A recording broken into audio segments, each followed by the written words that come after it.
I'd like to continue now with part 2 of week 8.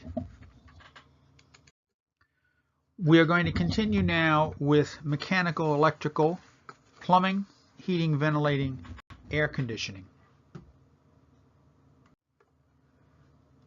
Please turn your attention to Wendy's sheet 11. We're going to first start with the air device schedule and compare it to the HVAC plan shown. Now, the air device schedule is going to tell us the different types of schedules. Notice there's a mark, an A type, a B. There are 18 of these. They have a neck size of 10 inches. They have a diffuser as opposed to a resistor or a grill. CFM is cubic feet per minute. So we have different types, 300, 350, 400 cubic feet per minute. The type of mounting, the pattern. We have metal air model number 7500. So that tells us there's a manufacturer called Metal Air. Now, interestingly, because Wendy's is a private owner, they can pick any manufacturer or model that they choose. If this were a public project like a school or a city office building, it would be required of the designers to pick at least 2 makes and models. In some cases, they would have a performance spec. They might ask for an air device schedule with a 10-inch neck size capable of 300 cubic feet per minute with this type of mounting to provide supply air and perhaps some other information, and leave it up to the contractor to submit a device that meets the requirements. When you are the designer for something like that, you have to be very careful that you don't exclude a particular manufacturer unnecessarily. If there is a clear reason why you must have only a Newton air diffuser, you have to be prepared to back it up. So that's what the device looks like, but where do we use these devices? For that, we turn to the layout. Now, this is just like an electrical circuit, but in this case, we're talking about air handling. So we look for air device A, and notice here is an air device A, and this is a 350 cubic foot per minute device.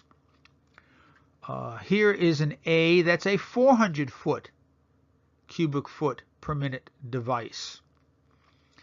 Now, I have a C device that's 300 cubic feet, but here it's called out as a 350. So that might be something that needs to be asked of the designers. Did you mean 350 or did you mean 300? Because you don't call it out here.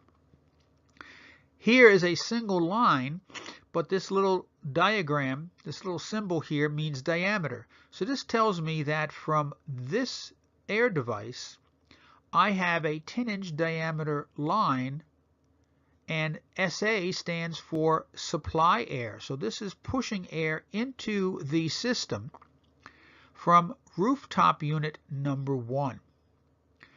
Notice 16-inch diameter. Here's an 8-inch diameter. So these are all round ducts, air ducts. However, they all feed off of this rooftop unit supply air. That's supplying air. And you notice that it says it's 48 by 14. That means it's rectangular. It is not a round duct. In this case, it's a RA is a return air. All systems have to have air pulling air out of the space and into the air handling unit to be either heated or cooled or conditioned and returned to the space.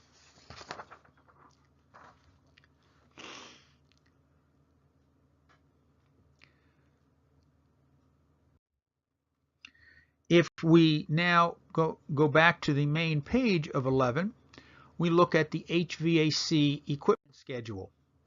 And here it tells us that the rooftop unit 1 and rooftop unit 2, we have 3 different manufacturers: Aon, Lennox, or Trane.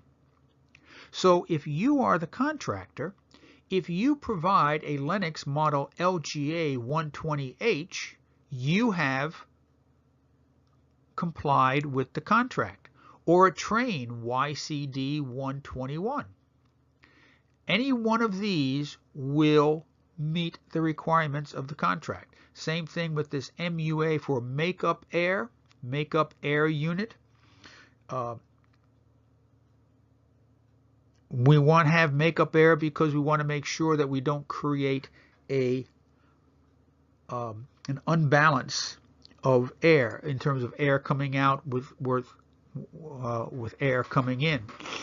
But again, here are all the requirements that these units should meet. If you are the contractor and you want to suggest an alternate from Lennox, perhaps Carrier, you would have to show why there's a benefit to the owner for having Carrier. One reason that Wendy's might specify these 3 manufacturers only is because these 3 manufacturers predominate in their facilities. Therefore, the maintenance requirements, the maintenance manuals, the techniques, the parts are all on hand and they are familiar with it. They may have had bad experience with Carrier or another manufacturer, and they find that these give them the best service. So again, if you are going to suggest an alternate, you have to have a good reason and be prepared for the answer no. Going back to Wendy's now. Fan schedule, air balance schedule. Notice the fans will be supplied as part of the exhaust hood package. So there will be an exhaust hood package, and we'll talk about that, I believe, briefly. So if you're the mechanical contractor or the general contractor, you need to know that you're not providing these exhaust fans. The exhaust hood package will provide those. And here we have the exhaust hood package and HVAC equipment and material package. So there's a package that supplies these. If design conditions differ from those listed, contact the supplier for appropriate equipment. There's a curb package because all this equipment goes on the roof. Remember, we talked about the structural requirements of a roof in terms of a flat roof being able to put this type of equipment on. Now, these packages are in stock and should be ordered immediately. So the equipment, the HVAC contractor is basically buying these from Wendy's. Now here's the exhaust hood package. Sheet S5 gives you the approved suppliers. But notice, it is supplied by Wendy's on all company-owned stores. If it's a franchise store, you must verify with the owner's representative who is to supply the hood and fan package. So who are you building this for? Are you building it for the company or for a franchisee? Therefore, you have to find out who's supplying this. Kitchen hoods, exhaust fans, it includes those EF through E3, which we just saw in another table. Curbs, and coordinate the delivery of this package with the Wendy's job supervisor. Notice, no matter who is supplying the exhaust hood package, the HVAC contractor will be installing it. Wendy's sheet 13 This is an electrical lighting plan, and it is known as a reflected ceiling plan.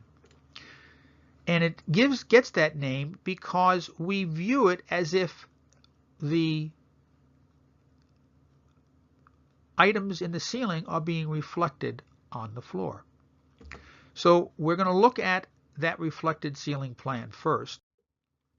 And we see here we have different types of units, B1, and these little dashed lines are telling us that they are connected to the same circuit, and this is circuit 6. And notice it just shows an arrow going back to, we'll find out later, a panel board in the back here. It doesn't tell us how to route it back to the panel board. It just tells us which lights are going to be on a particular circuit. Notice that we have basically a drop ceiling here, and this is telling us that the return air registers, which we saw on that previous sheet, this is where they go, and these lights go on either side of it. They're all designed to fit into a 2x4 foot grid of the drop ceiling. So this would be that acoustical panel that you see in ceilings. This would be a 2x2 acoustical panel and a 2x2 return air unit. Here's a 2x4 light, and you substitute one for the other, and they all fit into the grid. Now, if you're the contractor, you might want to talk to whoever will maintain it. In my experience, I would have all the main wires coming out of this panel in a single package and then splitting off to the various circuits. So it becomes easier for the maintenance people to track the wires rather than have circuits wandering all over the building until they connect to the particular lights. So let's look at our lighting fixture schedule and compare it to our diagram. Here it tells us a fixture B1, B2, B3. So here's a B3 fixture. It tells us how many we need, the manufacturer catalog number,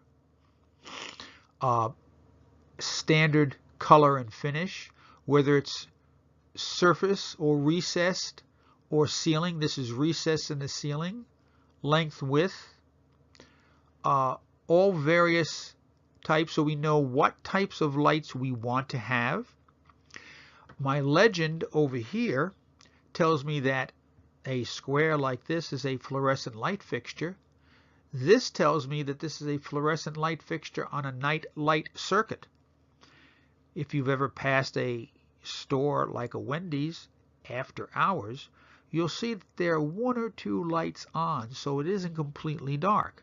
Well, these are telling us that these lights are on a night light circuit, so these will always be on. Notice it's tied into my exit light, and the exit light is divided into 4 quadrants. Notice exit light fixture. These 4 quadrants are not colored in. These are. That would suggest to me that it's telling me that I want my sign to be pointing in either direction. So from here I would see exit. From this direction I would see exit, telling me that my exit is this way. Notice on the other side of the drawing I have an exit light, and it only looks in one direction. I'm telling anybody over here who sees it that this is the way to the exit. I will not see anything from this direction. And this is called for an egg crate type ceiling tile, which is usually found at the entrances. It's a little dressier than the normal fluorescent light fixture. Wendy sheet 14 is giving us all the electrical panels. There's so much electrical supply here that there are multiple panels that are required. Start electrical panel A and B, and it tells us that it's a 1 branch 20 amp breaker.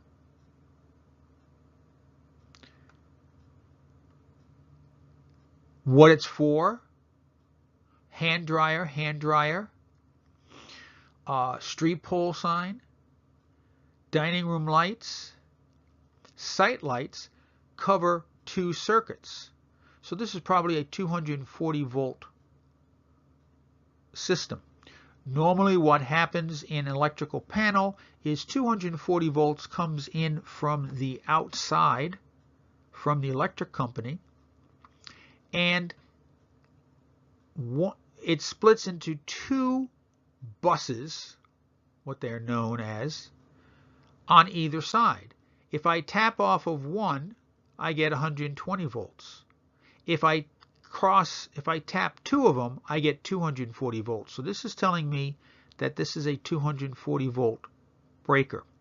But I can look at each particular one and know which circuit is going to go where. And this is designed so that anybody coming into a Wendy's will know to be looking for these. The frosting machine here, you notice, covers 3 circuits.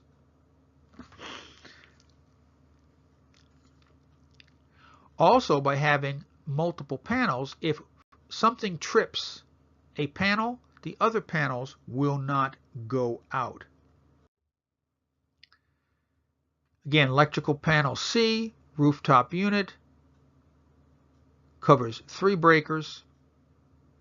Notice we have some spares here. This is the supply load connections for controls for the exhaust, grill exhaust motor starters, hood lights. These are control as opposed to power.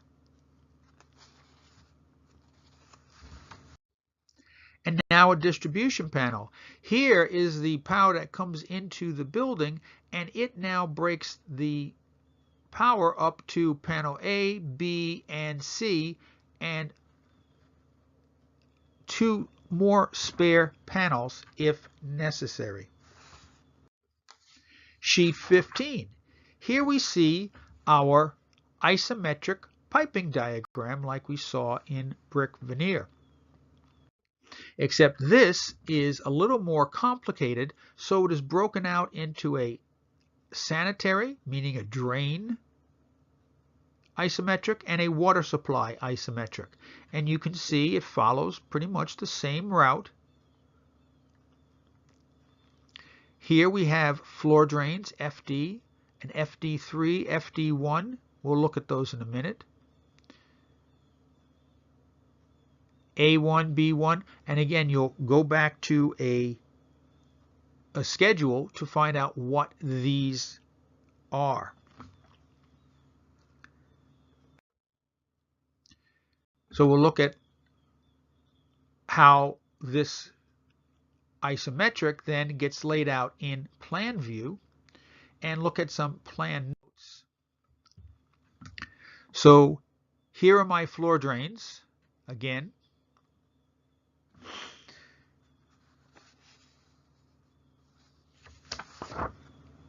Note 3, we're looking for a freeze-proof wall hydrant.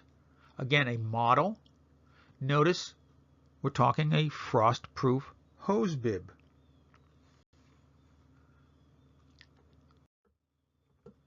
And now our fixture schedule and the grease intercept detail. Here we go. A1 is a water closet. A C1 is a urinal. FD1 is a adjustable strainer. These are my floor drains. FD3 is 4. Interestingly, there may even be a question about this.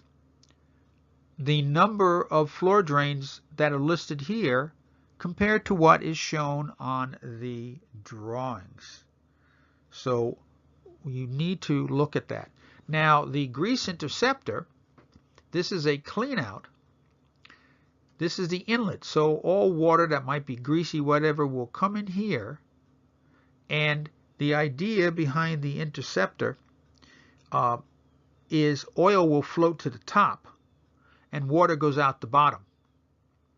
So this eventually has to be cleaned out. And someone has to grab that grease out of there. But it's a passive interceptor, and it works on a principle that was first invented in the late 1800s. But where are we going to locate those items in the store? Because those are just schematic diagrams. So we turn to 15A and we look at this diagram, and we can see here my FD1 floor drains, and you can see it is 12 inches from this.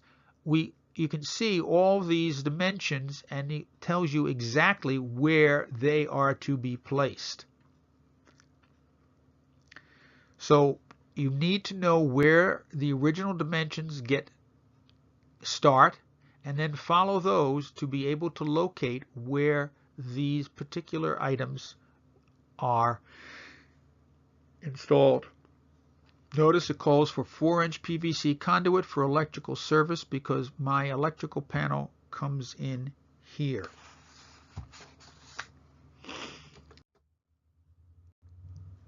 And our equipment schedule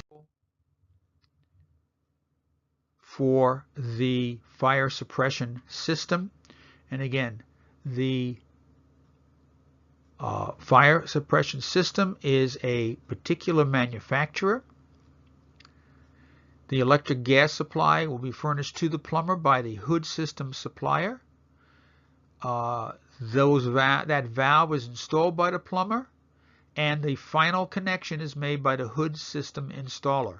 So again, there's a division of labor here, and you need to be aware of who is responsible for what.